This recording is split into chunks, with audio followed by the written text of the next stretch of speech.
पाकिस्तान मध्यस्थ की भूमिका निभाने जा रहा था, उस पाकिस्तान को आगे से एक और मैसेज मिलने वाला है और वो रूस का है। हाल ही के समय में ब्रिक्स कंट्रीज की तरफ से रशिया और चाइना ने ईरान को जिस तरह से यूएनएससी के अंदर बैक किया, और अब 2 महीने बाद ईरान के विदेश मंत्री की रूस की जो यात्रा होती है, लगता है कि पर्दे के पीछे कुछ पक रहा है।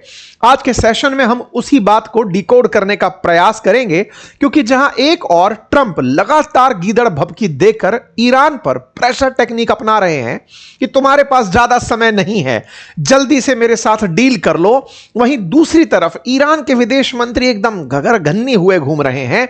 यात्रा के दौर में निकलते हुए आप पहुंच जाते हैं पहले पाकिस्तान, फिर ओमान, और फिर ओमान के बाद पहुंचते हैं फिर से पाकिस्तान, फिर पहुंचते हैं रशिया, फिर पाकिस्तान। रिपोर्ट तो यह कहती है कि 48 घंटे में अरागची 3 बार पाकिस्तान की यात्रा कर चुके हैं। यह बहुत कुछ है आज के सेशन में आपके साथ डिस्कस होना। इसका मतलब यह है कि कुछ ऐसी बातें हैं जो फोन के माध्यम से साझा नहीं हो रही हैं। ये कुछ ऐसी बातें हैं जिन्हें मैसेंजर की भूमिका में पहुंचाया जा रहा है।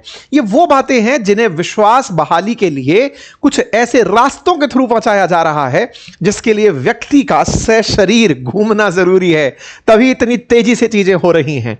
ऐसे में ईरान के विदेश मंत्री की रूसी यात्रा और पुतिन का यह कह देना कि बेटा तुम संघर्ष करो, हम तुम्हारे साथ हैं, इसके मायने क्या निकाले जाएं? क्या रूस और चाइना जिस तरह यूएनएससी के अंदर स्ट्रेट ऑफ हॉर्मुज को ना खोलने पर ईरान की हट का समर्थन करते दिखे थे, क्या आने वाले समय में रूस ईरान के साथ जुड़कर युद्ध को हवा देगा? इतने मुखर कहे जाने वाले सोशल मीडिया पर डोनाल्ड ट्रंप आफ्टर ऑल चुप क्यों हैं? ईरान के विदेश मंत्री पाकिस्तान, उसके बाद ओमान, और फिर पाकिस्तान, फिर रशिया, फिर पाकिस्तान जो यात्रा किए हैं, इसे कैसे देखें? अरागची जब पाकिस्तान पहुंचे तो उन्होंने पाकिस्तान के साथ कुछ तो किया ही होगा। वो बातें की होंगी जो कि शायद ट्रंप को पसंद ना आए, लेकिन वो अपनी बात कह जाएं। आपको मैं बीच में यहां पे जानकारी देना चाहूंगा कि जब ये पाकिस्तान पहुंचे तो ट्रंप भी अपने डेविड जो उनके दामाद हैं कुशनर, और मित्र जो विटकॉफ हैं, इनको भेज रहे थे पाकिस्तान कि जाओ तुम भी बात करके आओ। अरागची आ गए हैं।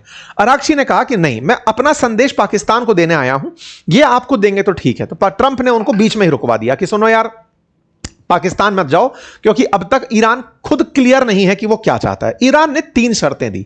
अच्छा, इस बीच में काफी सारी चीजों में परिवर्तन हुआ। पिछली बार जब इस्लामाबाद वार्ता हुई थी ना, तो उस इस्लामाबाद वार्ता 10-11 अप्रैल को जो वार्ता हुई थी, उसमें यह तय हुआ था, ईरान अड़के रखा हुआ था कि सर देखो, मैं अपना न्यूक्लियर जो एनरिचमेंट है, यूरेनियम एनरिचमेंट जो कार्यक्रम है, ये 5 साल के लिए आप लोगों के कहने पर होल्ड कर सकता हूं। मैं आने वाले समय में अपने इस पूरे कार्यक्रम को 5 साल के लिए होल्ड पर डाल सकता हूं। दूसरा, जो यूरेनियम मैंने एनरिच करके रखा हुआ है, इस यूरेनियम को भी मैं अपने पास संवर्धित तरीके से किसी सुरक्षित स्थान पर रखने के लिए तैयार हूं।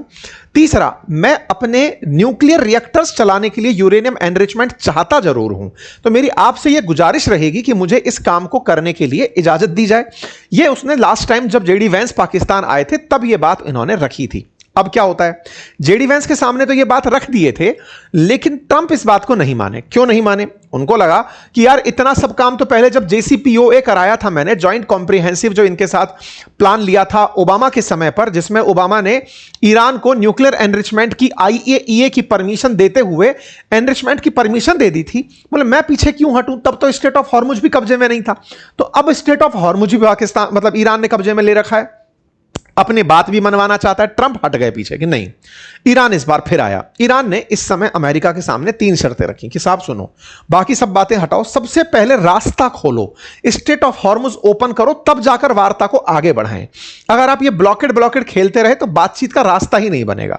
रही बात यूरेनियम एनरिचमेंट की, इस पर बाद में बात करेंगे, पहले रास्ता खोलने को लेकर के सहमति बनाओ, क्योंकि यह तय है कि ईरान ने सब तरह की अपनी दिमाग की जितनी भी कैलकुलेशन है वो लगा ली।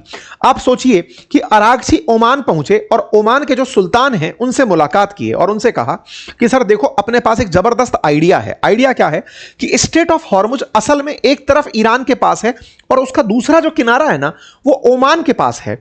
वो जो किनारा टिप है, बोले एक काम करते हैं, अपन दोनों मिलकर के टोल वसूलते हैं। एक जहाज में अगर 2 मिलियन बैरल तेल जाता है $1 पर बैरल वसूलते हैं, $2 मिलियन अपने पास आएंगे, दोनों साझा कर लेंगे। ओमान ने कहा धन्यवाद, मेरे को पैसे की जरूरत नहीं है, मेरा बढ़िया चल रहा है, मैं इस तरह की टोल वसूली में नहीं जाऊंगा, पता चले अमेरिका किसी दिन बम मेरे फोड़ दे, मेरे को नहीं चाहिए भाई साहब, आपको पैसा मुबारक। ये वापस लौट गया। इन्होंने कहा सर आप मेरे लिए बहुत बड़े मध्यस्थ बने थे, आप अगर चाहें तो मैं आपके लिए ये विषय रख सकता हूं कि हम दोनों देश ये चाहते हैं कि साहब ये काम करें। बोल नहीं साहब थैंक यू, कोई बात नहीं। अरागची लौटते हैं वापस और फिर वापस आकर कहते हैं कि पाकिस्तान आए। हालांकि इस बारे में अभी कोई भी पुख्ता खबर नहीं है। 3 बार पाकिस्तान जाने की खबर है बीते 2 दिनों में, लेकिन फिर भी मैं यही कहूंगा पुख्ता नहीं है।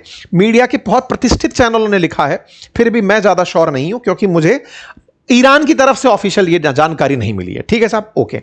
इसके बाद ये महाशय फिर से जब अरागची आते हैं, कहते हैं कि ये पाकिस्तान गए। पाकिस्तान जाने के बाद में इन्होंने मुलाकात की और वहां से फिर ये निकलकर रूस गए। अच्छा, अब आप रूस की कुछ तस्वीरें यहां पर देख सकते हैं कि ये किस तरह से इनका बढ़िया ग्रांड वेलकम होता है अरागची का। इंटरेस्टिंग बात यह है कि इस पूरे दौर में अब तक रशिया केवल स्पेक्टेटर बनकर बैठा था। बहुत से लोगों का यह कहना था कि ईरान ने रूस ने ईरान का साथ नहीं दिया। बहुत से लोगों का यह कहना था कि हम तो सोच रहे थे कि ईरान जंग में आएगा तो रूस उसको बचाने के लिए कूद पड़ेगा, खमनेई जैसे ही खत्म होंगे भाई साहब अब तो रूस बिल्कुल विद्रोह कर देगा। ऐसा कुछ हुआ नहीं। जब नहीं हुआ तो बहुत से सवाल उठने लगे कि क्या रूस डर गया है, कुछ हो गया। नहीं नहीं नहीं, यहां कुछ खेल और चल रहा था। ईरान वो बच्चा बनकर के युद्ध लड़ रहा था जो अक्सर पिताजी से यह कहता है कि सुनो पीछे मैं साइकिल चला रहा हूं, मेरा गाड़ी साइकिल को पकड़ मत लेना आप पीछे से, मैं चलाऊंगा, गिरूं तो गिर जाऊंगा, उठ खड़ा होऊंगा, लेकिन साथ मत आ जाना, नहीं तो मेरी अपनी इज्जत खराब हो जाएगी, ये मैं साइकिल नहीं जानता। ईरान ने इस पूरे 2 महीने तक चले युद्ध में अपने आप को 2 महीने तक खींचना उसकी एक बड़ी काबिलियत है, और उसके बावजूद भी अमेरिका को वो टेबल पर बिठाने के लिए कामयाब हो रहा है। इसका मतलब है कि वो यदि आज रूस के साथ खड़ा होता और इमेज दुनिया के सामने होती कि रूस ने युद्ध लड़ाया, जो अक्सर पहले कोल्ड वॉर के टाइम पर होता था कि सोवियत रूस वर्सेस अमेरिका चल रहा है, बोले मुझे वो इमेज नहीं चाहिए, आप साथ रहो, जरूरत पड़े तब साथ देना। अब जरूरत थी। ईरान के जो विदेश मंत्री हैं ये पुतिन से मिलने पहुंचते हैं, बकायदा अपना वही मिनाब 168 लेकर पहुंचते हैं जिसमें ये जानकारी थी, मतलब ये अमेरिका से जब मिलने पहुंचे थे तब भी यही जहाज गया था जिसमें अमेरिकी हमले में 168 बच्चियों की जान चली गई थी। ये इस जहाज को लेकर के यहां पर पहुंचते हैं। बात अटकी पड़ी है यूरेनियम पर, और यूरेनियम के लिए उसे रशिया जैसा समझदार देश नहीं दिखता जहां वो एनरिच्ड यूरेनियम अपना किराए पर रख सके कि सर ये रख लो, जब जरूरत पड़े तब देना। तो माना जा रहा है कि इस वार्ता से पहले ये यात्रा कहीं ना कहीं यूरेनियम को लेकर के भी कोई वार्ता थी। अब पुतिन इसमें जो भी एंगल प्ले करें वो ट्रंप के लिए एक बड़ा दाव हो सकता है, क्योंकि ट्रंप अब फंस चुके हैं कि वो पहले जब युद्ध नहीं था तब स्टेट ऑफ हॉर्मुज चल रहा था, युद्ध के बाद दुनिया पर वो स्टेट ऑफ हॉर्मुज का संकट लेकर आ गए हैं, और वहीं पुतिन ने अपने किसी मित्र की एक बड़े जहाज को, एक याच को यहां से निकलवाने में कामयाबी पाई है। वो जहाज यहां से निकला है, वो इनके मित्र का ही बताया जाता है, एक अरबपति मित्र हैं मतलब ट्रंप के, उनका ये याच जिसका नाम नार्ड बताया गया है, वो स्टेट ऑफ हॉर्मुज क्रॉस करके मस्कट तक पहुंच गया है। तो कहा जा रहा है कि पुतिन की इस क्षेत्र में चल रही है। अब जो भी है, आप लोगों को क्या लगता है किसकी चल रही है ये जरूर बताइएगा। ट्रंप जिस तरह से ईरान पर प्रेशर क्रिएट किए रखे हैं, क्या आपको लगता है कि इन दोनों के बीच में कोई समझौता होगा? ये सारी बातें आप सबसे आने वाले समय में जैसे जैसी अपडेट्स आएंगी हम साझा करते चले जाएंगे। उम्मीद करते हैं कि आप सभी साथियों को यह जानकारी पसंद आई हो। अगर ये जानकारी आप सभी को पसंद आई है तो अपने साथियों के साथ साझा करें, अपनी राय जरूर कमेंट बॉक्स में रखें। फिलहाल के लिए इतना ही, और हम चाहते हैं कि अपना प्यार हमारे आने वाले एक नए शो जो कि अंकित इंस्पायर इंडिया यूट्यूब चैनल पर आएगा, द डिप्लोमेटिक डेस्क, उसके लिए अपना प्यार और समर्थन बनाए रखें। बहुत बहुत धन्यवाद। कि जिस चैनल पर फिलहाल आप खबरें सुन रहे हैं, पढ़ रहे हैं, आपसे गुजारिश है कि इसे सब्सक्राइब करना ना भूलें, क्योंकि आप में से बहुत सारे साथियों ने इस चैनल को सब्सक्राइब नहीं किया हुआ है। आप सब्सक्राइब करते हैं तो हमारे साथ आपका जुड़ाव हमारे लिए एक ताकत के रूप में दिखाई पड़ता है।